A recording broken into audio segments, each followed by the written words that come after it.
Hello and welcome back to Legends of the Dead. Last time was super chaotic, so what I want to do this time is take a step back, work out where we are with our objectives, figure out what is feasible and possible on this character, and generally just make sure that we're in a good spot. Maybe do a little bit of Courtier sorting, maybe do a little bit of vassal sorting, all of that sort of good stuff. So, that's the objective today. Before we get into it, there are a couple of things from the comments. One, somebody is persistently asking whether we're going to go on a long trip to the edges of the world and back. Probably not on this character. I have done that in previous playthroughs and it does get you various bonuses in terms of getting lifestyle experience, but it also costs an extreme amount of money, and we currently need the money for our objectives, so that's what we're going to be doing. The second one was, can we have an overview of the world and how it's doing? Well, not very much has changed, actually, in the world since we started the game. I mean, there are a few border changings over here. Over here, basically, West Francia appears to be the Francia that's got the most land, but that always seems to go back and forth. And then Sweden controls a huge amount of land over here, but I actually think they may control enough land to create Ireland, which means that on succession, their land's going to split in two. But, talking about things going on with land and succession, I want to have a look at our brother-in-law. Now, we previously had him marked because he had some land. He no longer has any land. He is, in fact, landless.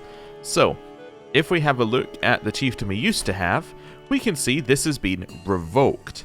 This means that we no longer need to care about our brother-in-law. Killing him, not killing him, it would make zero difference as to us getting the land, so he is no longer somebody that we need to worry about. Cool. I was trying to think where to start. I think we start with this. We start by just reading our current situation. So we have a feud. Yes, that was something that I did last time. We probably need to think about dealing with that. The person who we have a feud with is currently imprisoned by who? Who has imprisoned you? You're being imprisoned by this Khan. Is that by any chance your liege? Yeah. So being imprisoned by your liege is not very good for your health. So, yeah, he's probably not going to be plotting against us, but we need to think about it and make sure that we deal with that at some point. Your realm will lose land if this person dies. If Chieftain Vasilko of Rusa dies. Why? Because your land will go to your primary heir, who is Rodislav of Bergslagen, which is land that we do not hold and is within Sweden. I understand. So we have two options here. Three options here.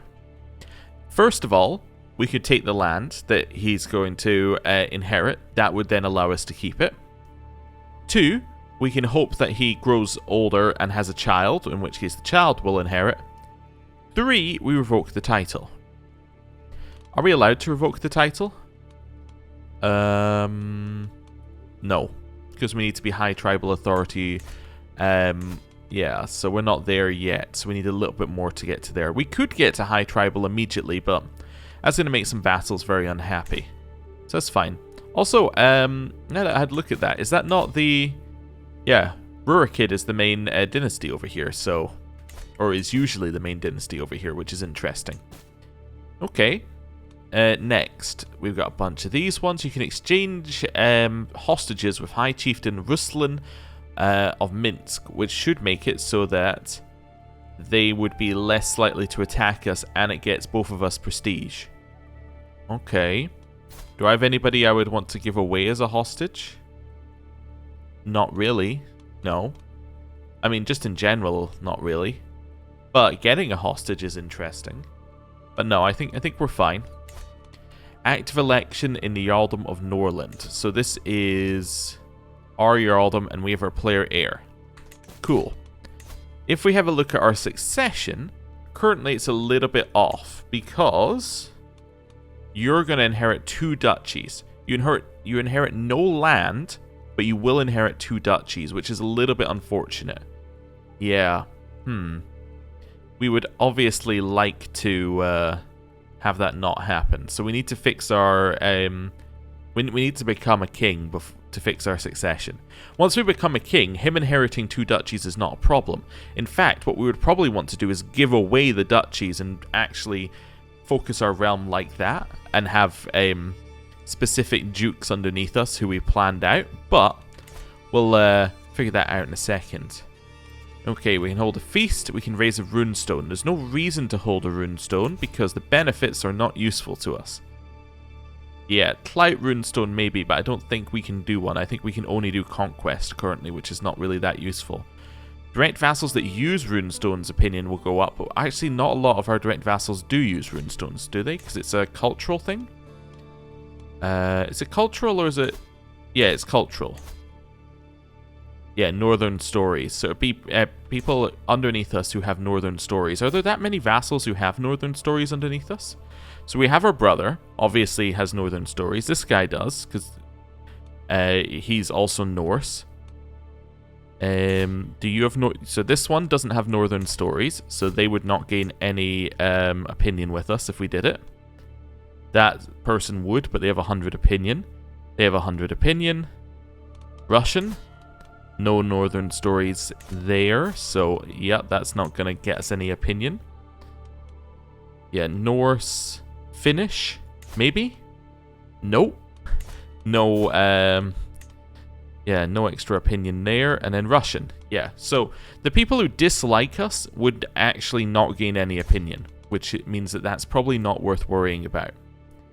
Grand tours are interesting. They can make you a lot of money, potentially worth doing. Grand tournaments, again, can actually make you a surprising amount of money, even though they cost a lot to put on. Every time somebody from another court comes to your grand tournament, you get a payment event. So in theory, you can make a lot of money off of it. Also, if you get an item, like if you get the favors of a lady, each of those can sell for 40, which means that you're already making a bit of your money back. It's not a terrible idea. Obviously, if you can go to somebody else's tournament, you can get a lot more money, and by doing that sort of thing, you get prizes, you get things that you can sell. You could promote somebody's legend, you could start a legend. Okay. I don't want to start a legend like this until we're ready to start it. And we don't need to do it on this character as far as we can tell. Yeah. Because this one's been around for ages, and this one allows us, if I click on it, to choose dead people. So therefore, you must not need to do that immediately. World legends that we can promote. So, we could get stewardship, stewardship, stewardship. So there's actually 3 stewardship available for 2.1 gold. I actually don't think we need that though. How much are we away from... I was going to say, how much are we away from another domain?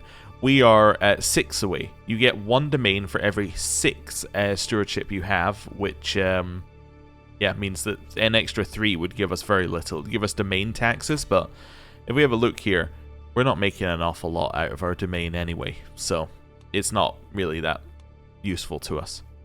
Cool. Right. Next step. What do we want to achieve? We want to become a king. That is kind of one of our big ones. So, for us to become a king, I don't know why I clicked on that one, but there we go. I want to create the Kingdom of Novgorod, which I can create because my liege destroyed it. Well, that makes life a lot easier, doesn't it? I actually didn't even... Okay, so our liege destroyed that, which now means that we don't pay the 500, we actually pay 250 because we control de jure holdings and we have legitimacy. Right? I think... Oh no, legitimacy gives us 0 discount. It's because we control 50% of the holdings. We get 50% off? Is that it? Ah, okay. Well, that seems pretty good then. And it gives us prestige and legitimacy. Well, I guess we're king. The Gartharikian court. As king, you have new duties and responsibilities. You will now be expected to regularly hold court, solving disputes of the realm and letting your courtiers take part in your daily routines. Chieftain Ingvar of Avenanma is looking sternly at me in a direct, almost lecturing way. Perhaps there is also some surprise in his eyes. He starts to unfold a beautiful banner bearing the emblem of House Auster. One of the ways in which the world will now judge your rule is by how you adorn and care for your royal court. I've taken the liberty to have this made as a gift to mark the beginning of your royal tenure. Okay, so We can go into the royal court, or other matters call my attention. I'm just going to click that for now, and then I'll manually go in the court. But yeah, we're now king. That's fantastic. I'm going to wait a day on that then. Okay. Just waiting for it to register everything that it needs to register. So, that made our life a lot easier. Now we're king. Now we have a royal court. Well, this changes a lot.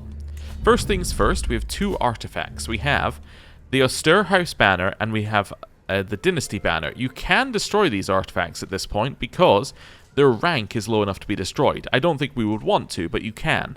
They give you various bonuses, and these ones level up as your... I think it's as your level of splendor levels up, which is kind of cool. So, let's put the dynasty banner at the side and the house banner right behind our head. Awesome. So now we get a little extra prestige and a little extra renown per month. Apparently we're now losing prestige per month. Why? Under our concubine limit. Are we? Oh, I guess because we're king we have to have 3. But that's not why we're losing it. Maybe it's the unraised men-at-arms is costing us more now for some reason. Don't know. Anyway, that's fine. I'm sure it'll sort itself out in a second. I suppose we haven't gone past a month, so it hasn't actually... yeah, it hasn't done all its calculations. We're low on number of champions, but we do have the ability to create an accolade. We'll do that in a bit. I'm going to let it pass a month, just so that everything it needs to calculate is calculated. There you go. As I was saying, everything we need to calculate is calculated. Our rival just lost all of his titles. That's fantastic. So we do have a house feud, but I mean, like the house we're feuding with, I think has nobody who's landed. Yeah. That's very funny. Yep. So we lost a ton of stress from that. Good. Right. Yeah, this recalculated. Why was it costing so much? Unraised men-at-arms was for some reason costing like double the amount. That'll be it. Our diplomacy lowers our prestige by 2 because we're so undiplomatic. Okay. Let's start by having a look at these. I just want to see if there's anything in here we need. So it expects us to be at level 3 based upon where we're at. So basically this, if you don't know, you get a bunch of bonuses per grandeur level. If you're above your grandeur, you get more bonuses. If you're below your expected grandeur, you get less bonuses. It expects us to be at level 3, so level 3 will give us raid speed and army loot capacity. I'm assuming that this this must be specific to tribal, right? And you get different bonus. Oh, it will be actually, because its court type is tribal. That's where the bonuses come from. Oh, cool. So you get knight effectiveness for being tribal. That's kind of cool. And then, yeah, courtiers who've been in the court for a certain amount of time get bonuses. Okay. Interesting. You need the warlike courtier trait as well after you've been in for a little bit. Okay. Interesting. Anyway, it expects us to be at level 3. Currently, our base level is here. The reason our base level is here is because these give you base level court grandeur bonuses, and as do artifacts. We have no artifacts giving us court grandeur bonuses, and we are paying nothing for any of our amenities. So I'm assuming you can't upgrade because we're tribal. Yeah, we can't go too far. So you can, if we spend 0.4 times by 4, 1.6. If we spend 1.6, then that will give us 16 court grandeur, which means our baseline will be 21, and we need to be at 20 plus to be at a grandeur level of 3. Okay, so we, in theory, need to pay for all of these if we want our court grandeur's base level to be above our expected level. So let's do that. So that's going to give us courtiers and guests extra prestige. It will give us 1% monthly prestige. We get 10% stress loss for our courtiers and guests. Okay. Here, it makes it cheaper to recruit guests, which is cool. In a way, it could pay for itself if we actually just get a singular guest out of it. And we get some extra scheme resistance and personal scheme power, as do our guests. And then, we can upgrade our lodgings. Guests can stay longer. They're more willing to join schemes in our court as well. And then, courtiers and guests, if they complete an inspiration, which is the thing where you can give them money to make something, then there's a small chance of it being improved. Cool. So yeah, now our base level is slightly above our expected level, which I think is something that we have to do. We can always change it in 12 months if we need the money, so right now we can pay for it, and we'll pay for it. Okay, and then our court language is Norse, which, to be honest, makes sense, as that's the language we speak. Okay, cool. What next? What have we got next? We've got hold court. We'll do that in a bit as well. Okay, so now we hold this land. What we want to do is we ideally want to separate our land into duchies. I just want to see how much that's going to cost us. So, for instance, you hold all the land in a duchy. If I wanted to make that duchy for you, it's going to cost us 125. Okay, so it's going to cost us a reasonable amount of money. That's fine. There is always the chance that the vassals can make their own eventually, so that's not too bad. Succession is still roughly the same. Wait, actually, that's different. Oh. Interesting. So, what it's saying is we will get... Yeah, so we get the kingdom, Chiefdom of Hälsingland, Finland, and Nyland. Then on succession, we would lose the Duchy of Holmgarther and the Chiefdom of Novgorod. Why would we not lose these ones anymore? Oh, wait a second, I remember. Confederate Partition, it splits your top level title, right? I think. Yeah, so you get your primary title, realm capital, and any direct de jure titles associated with it. Actually, that's direct de jure.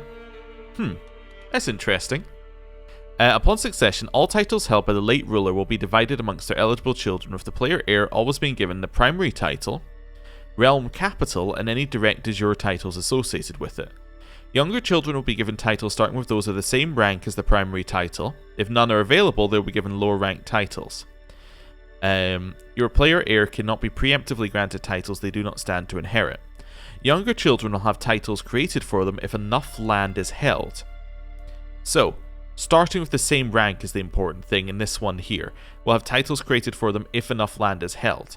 So, at top rank, our top rank title is now a kingdom. Therefore, our land splits at kingdom level instead of splitting at like duchy level. Therefore, it won't create new titles because it won't create new duchies. It will only create new kingdoms, right? So we would have to control a complete other kingdom for it to start splitting our land. That's cool. The problem is in here. I think we actually hold this title. Yeah, so we hold this Jarldom. So the problem with that is what it's done is it's gone top level title, can't split that. Alright, I'm going to split your duchies. You hold Holmgarther and you hold Norland. Therefore, I'm going to split that. I'm going to give one to him, which means that this has to go away. What's interesting is that Confederate Partition claims it won't do that because you should get any direct de jure titles associated with your primary title, and direct de jure titles would include this one. So that's kind of weird, right? It's gone a little bit odd, but I understand why. It's because it's the ability for your younger children to inherit means that they will get this duchy. So actually, what we need to do is we need to create a duchy as a matter of urgency. If we give this to our son, what will happen is, in terms of succession, it will go, okay, well, you have the kingdom, you have a duchy. Your second duchy has already been given away to your son, so then your third duchy becomes yours. So if we want to keep land, we need to give him a duchy. If that makes sense. Which it should. So yeah, let's do that. That seems like a good idea. Okay. Cool, so we need another 11 gold to do that. Okay. Well, that seems good. Let's do that first. Yeah. Notable guest has arrived. Okay, and you have a claim on a chiefdom. Okay. You also have an event. A feline hunter. I think I've found the reason why some days are more rat-free than others. My brother and friend, Chieftain Ingvar, happily declares as he moves aside to reveal a servant holding a very displeased cat. It wriggles in an attempt to free itself from the scratched-up arms of the servant, meowling in a rather endearing fashion. I'd say this is one successful rat hunter. In fact, it was in the middle of a wrestling match with a fat one when we found it. What say you, shall we adopt this cat? So I can get a cat, which gives us intrigue and learning. I can give him the cat, or I can say no cat. I will take the cat. Okay, it's going to ask me to name the cat. Or not. Training a warhorse. As I inspect the stables, my gaze is drawn to a stallion kept away from all others. He throws his head and stomps his hooves, displaying his powerful hindquarters and well-arched neck. This creature has the best of conformations and the worst of tempers. I've never seen such a warhorse before, but the stablemaster insists that he is impossible to train. So we'd say I won't step back, a fine steed will fetch a hefty price, or my stablemaster will learn a lot from taming him. Ooh, okay. So we might get a horse, and we might get a martial lifestyle perk. Now oh, it did ask us to name the cat. I'm going to name it Mittens. That's fine. So reasonably, what we'll be getting out of the martial lifestyles, we'll either be getting we're getting sappers and strategists kind of earlier. I'm not that worried about that. I might actually just take the gold. I usually wouldn't, but I'm going to take the gold here because we have a very, very good use for gold. We're going to go in here. Oh, I'm unpaused. I was wondering why people were moving around. Our brother already created the duchy, huh? Alright, he created it for us. Well, that's good. I don't know how he got the money. Oh, he went into debt. Well, I suppose that's an option if you're the AI. So our succession is fixed then. Yes. Yes, it is. Oh, I wish I'd gone for the horse now. But yeah, so now our succession is fixed because our brother already has the duchy which is owed to him in succession, right? He already holds a duchy, therefore he has no right to a secondary duchy.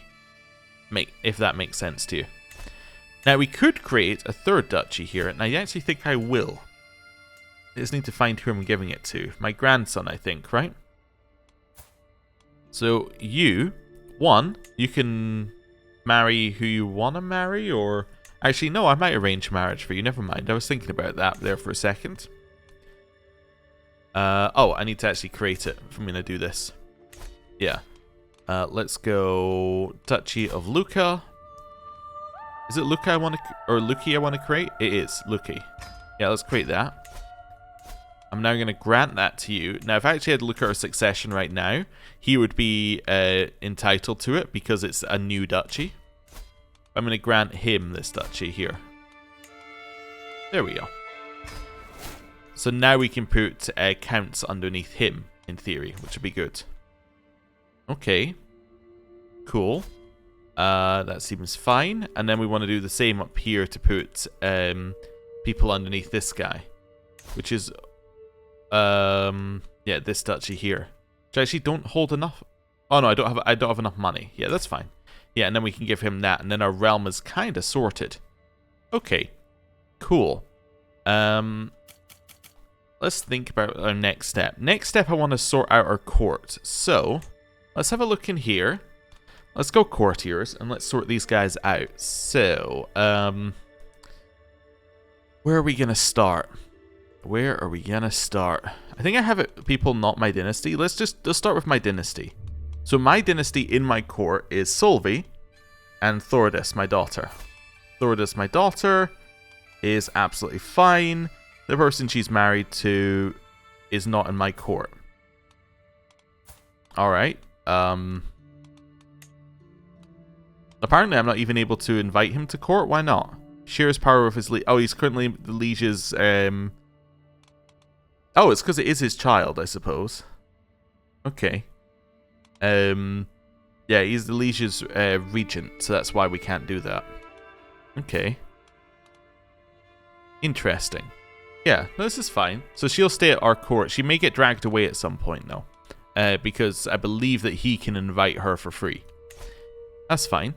Okay. Well, that's everybody at our court who is an adult. How about we have a look at children for a second here? Wait, did we not have... What happened to you? We married you off. That's fine. To somebody who we gave land to. That's right. Yeah, that makes sense. And then you are... You're probably going to become a shield maiden, right? Yeah, once you're an adult. That's fine. So you're shield maiden. We have our granddaughter here, who is fine. Okay. Our grandson, he is probably not going to be around for long, and our other grandson probably not going to be around for long. Okay. So those two are probably, we're going to have to find other jobs for them unless they happen to get very, very good stats. That's fine.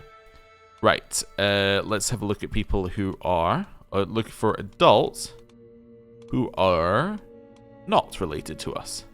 Right, back to our original search. There, I'll leave that open. So, Unar, what's going on with you? You're married to somebody who is good. Okay. Astley, you are possibly really, really good at being a knight. However, you are not allowed to be one because you're not a shield maiden. So, basically, you can either leave, or potentially we could make you into a concubine, which would be positive for us because it would mean that we're not, we're not below our concubine limit, but it would be good for us because you're old enough that you're not going to have any children. Potentially. In fact, you know what? Let's just do that. Right. Actually, can we convert you first? Maybe that's a better thing to do. Let's see if we can convert her first. Yeah, let's convert. So, she is now converted. Now we'll take her as a concubine, because otherwise she would hate us a lot more. Right. That's fine. Next up, keep going down the list. Astvither, our woman, that's fine. Ulfhildr, you are married to one of our knights, that's fine. Or one of our champions, I should say. Let's keep going down this list, make sure that we're sorted. We have a couple of guests.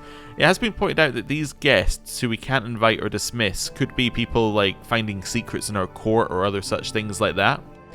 So yeah, there's not a lot we can do here to them. We then have our wet nurse. We have our courtier who is married to a champion.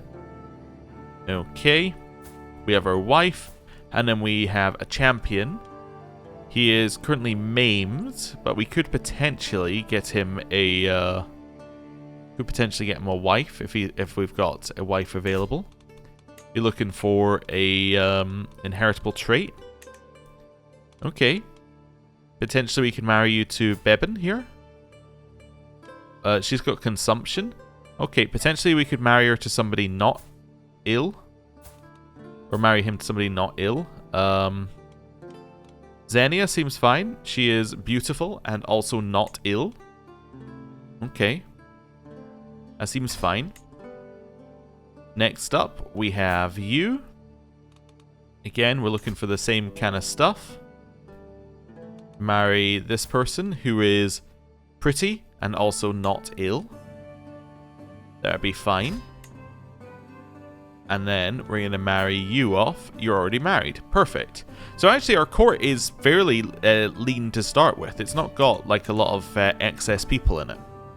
Everybody is either a champion, married to a champion with an inheritable trait, or otherwise, or like is our concubine, which I think is fine. Cool. Right. Let's do hold court first. Just thinking of the order I want to do these things. So hold court. Celebrating another culture. My vassal, Chiefess Amu, approaches me, slowly shaking her head, like she often does. My lord, I have a brilliant idea. How about we host a fair, or perhaps even a festival, for common folk to expose them to one of the different cultures in our beautiful kingdom? Amu explains her idea further, until she realizes she's dangerously close to over-explaining it. It'll cost money, but I'm sure it'll help foster a more positive relationship between our people. So we can hold a big festival celebrating both our cultures, so Norse and Finn, so increase cultural acceptance between them. Host a smaller one, host an even smaller one, or don't spend money on it. So she is Finnish, and she is one of our vassals. Looking at how much money we have. We can host a small one. She'll lose a tiny bit of opinion with us there. How much does she lose? She loses a lot of opinion there. We'll take that. This is all we can afford. So we'll do this. It increases cultural acceptance a little bit, which is fine.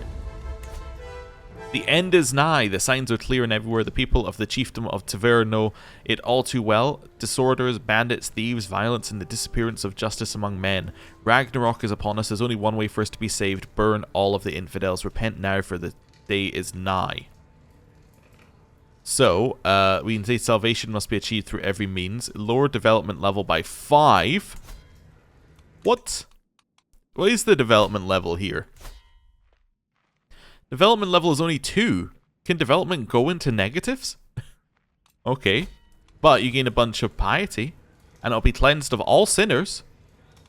We can get Wise High Singer, stay and teach me the ways. So we fire our Riksgothi here. And we get High Singer as our Riksgothi. Okay, he's not very good at it.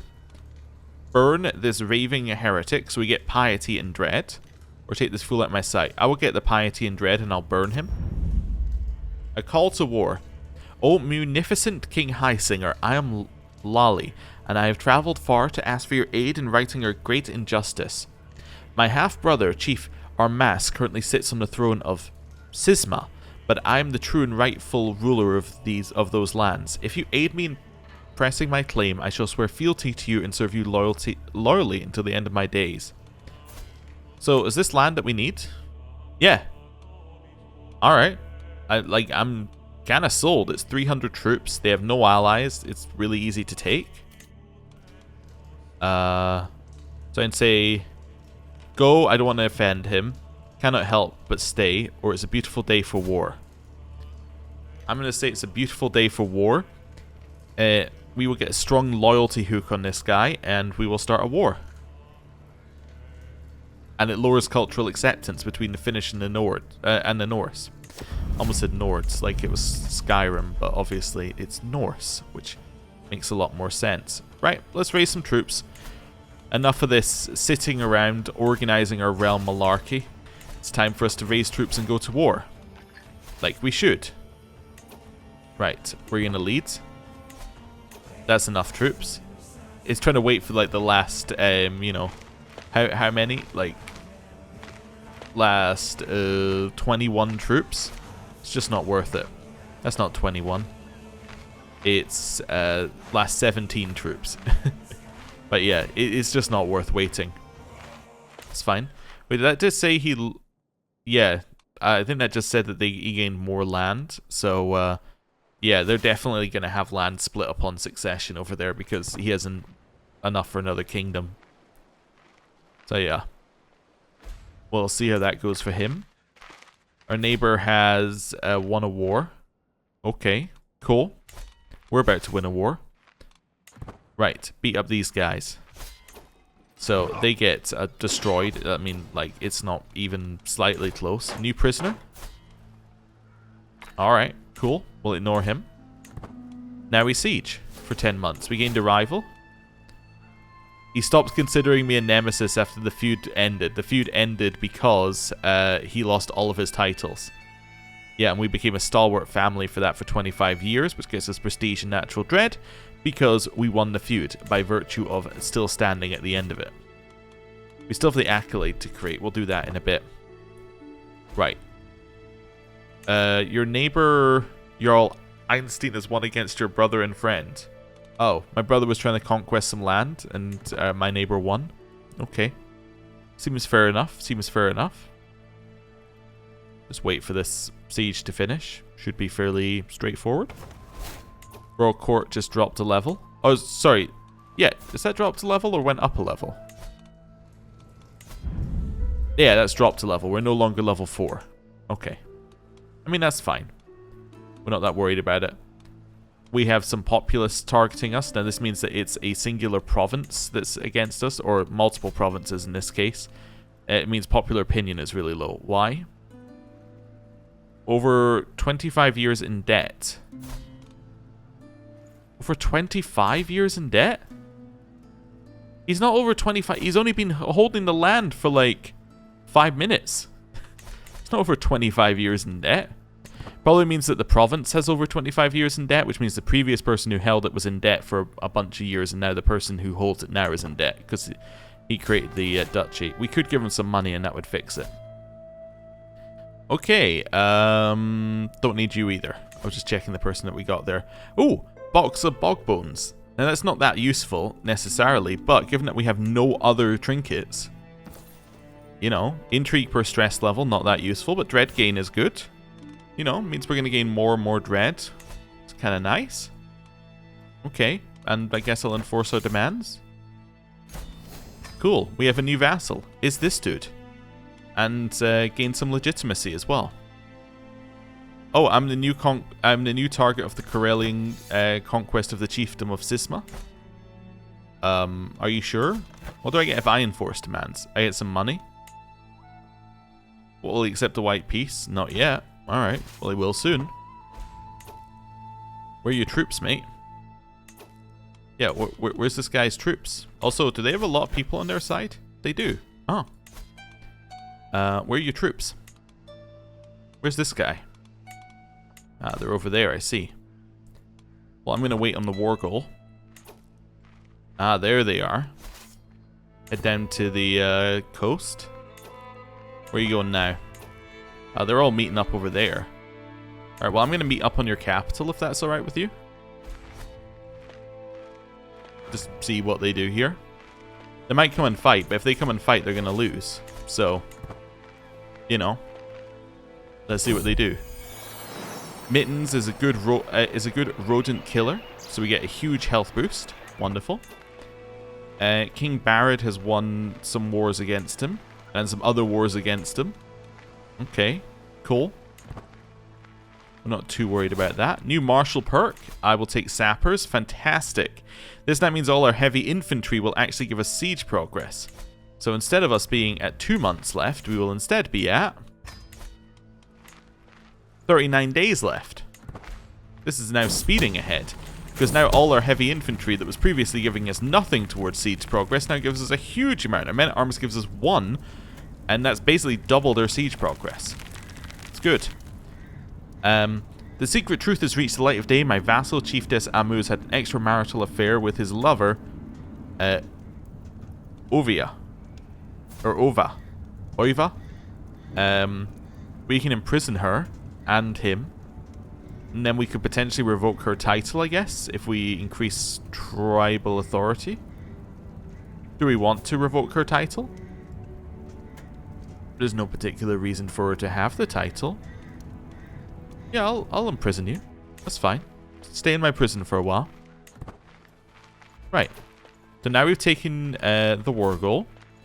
Captured some prisoners. Let's head over here and win a fight. Oh, sorry, we haven't captured the war goal. We captured their capital. And now they're on the war goal. But we're about to get over there. We already held the war goal. Yeah, so we have ticking war score. Us versus 600 troops. We're going to win that one. Oh, it's actually going to clear before the next battle starts, which is even worse for them. So now we're going to... They didn't even get to join, so now we get to join. So we wiped that army completely. So they lost everything but the knights. We're now facing the next one, which we're also destroying. They were also wiped. So we killed everybody but the knights again. And now we're on the next army, which is going to get thoroughly destroyed. And I believe, yeah, we have no capped war score because this is a defensive war. Or war score from battle, I should say. Which means that, yeah, this will give us 100%. There we go. Oh, we also got a high chiefdom here, who I am going to get 93 gold for. I'll get 50 gold for you. Before we, you know, end the war. Thank you very much for the money. We're now back. We're now going to enforce demands. Wonderful. Cool. That gives us a huge amount of money, which is great. Need a guardian for our granddaughter. She wants to do martial. That's fantastic. You can be educated by... Do I have an intelligent person in my court? Yeah, okay, I have a quick person. You'll do. Okay, cool. Do we still have that faction against us? We have this faction as well. Why do we have this faction? Peasants denied forest. Oh, it was a hunting event that's done that for us. Okay, but yours is still because you're in debt, right? In debt for 25 years. Yeah, okay. Well, here's my solution. I know it's a little bit drastic, but I think that'll work, right? Girly has come of age. Fantastic. She is an astute intellectual. Which is yeah, learning educational trait level 3. Call to war. Okay, your conquest of Zaslav or Zaslavel. Okay, I'll join. Constantly in war, never stop war. Okay, you can be a shield maiden now, which you will accept. That seems good. Okay. I just want to check if our thing fixed the issue down here. As in, like, I want to see whether our issue over there is fixed. Matrilineal, inheritable traits, sort by prowess. Frothy, you would be pretty good. You got reasonable amounts of prowess. You got a good inheritable trait. Actually, wait, are you unmarried? We'll come back to you in a bit. I was just going to see, does anybody have a smart trait? No, the only people who have smart traits are my champions already. So they're already in my court. Right, there we go. We'll get this person into our court. He's Hale, which means that that'll start getting passed down. That's good. Are you still mad? Hey, look at that. They're much less mad because they're no longer in debt for 25 years. Great. That fixed it. They're now only a little bit mad, which means they're never actually going to fire because they're never going to hit this amount of power. Cool. Well, that seems good. Right. Well, we achieved a lot. We actually didn't get to do everything I wanted to do. I wanted to have a look at our objectives, but we haven't quite got there in this episode, but we'll do that next time. We did manage to become a king, though, which is actually more than I thought we may achieve in the episode. So, you know, you win some, you lose some. Anyway, thank you very much for watching. I'll see you next time. Goodbye.